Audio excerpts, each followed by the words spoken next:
Well, welcome to the drivers pre-race press conference for the Monaco E-Prix on the ABB FIA Formula E World Championship, joined by Eric Vergne from DS Penske, Norman Nato from Nissan Formula E, and also Mitch Evans from Jaguar TCS Racing. I'll start with you, Jev. You know what it takes to win an E-Prix here at Monaco after your success in 2019.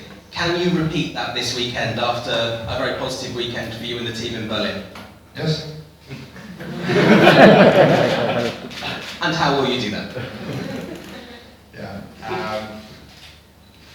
I mean, you know, previous results doesn't necessarily tell you how you're going to end up in the next race.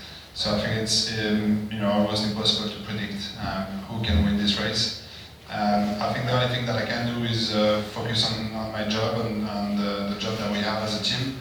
Try and perform as well as possible, I always say that if you have a good car and you leave the weekend with no regrets in terms of your setup choice, in terms of your qualifying performance and the race performance, you're generally never too far off the top. So I think the real target here is to live with no regrets and to do everything in our power to maximize the amount of points that we can score.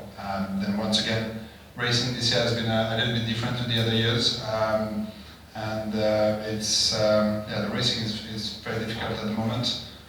Trying to understand, how everybody races, which changed a bit from last season, is tricky. So, yeah, I cannot tell you what's going to happen, we're going to be pushing hard. That's for sure. It feels like this race is the race that drivers want to win that little bit more than every other race on the calendar. What makes the race here at Monaco so special for you? Well, I think it's history, legacy, the thing is, if you win Berlin, you're not really the winner of Berlin because you got another race the day after. So who's technically the winner of Berlin? No one really remembers. It's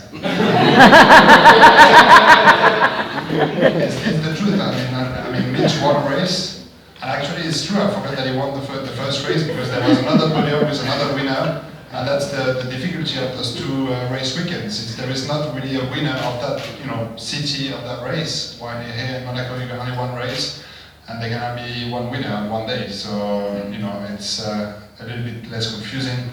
But at the end of the day, any wins is a win, and doesn't matter where you win, as long as you got the points to fight and win for the championship. It's all that really matters. I feel like New Zealand probably won Berlin. We can probably agree on that. That's true, actually. We're now halfway through the season. You're third in the championship. You're 19 points behind the leader, Pascal Wehrlein. At what point in the year do you allow yourself to think about a third world championship? Never.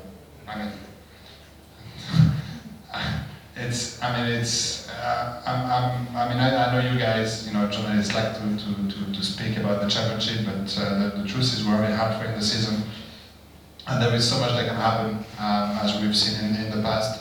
So I think together as a team, and also myself, we're absolutely not thinking about the championship, just trying to bring good updates to help our performance, and trying to maximize every race weekend that we have. And then we see where we end up at the end of the year. But changing our approach and trying to think about a title that early in the season would be a mistake. Okay, thank you very much.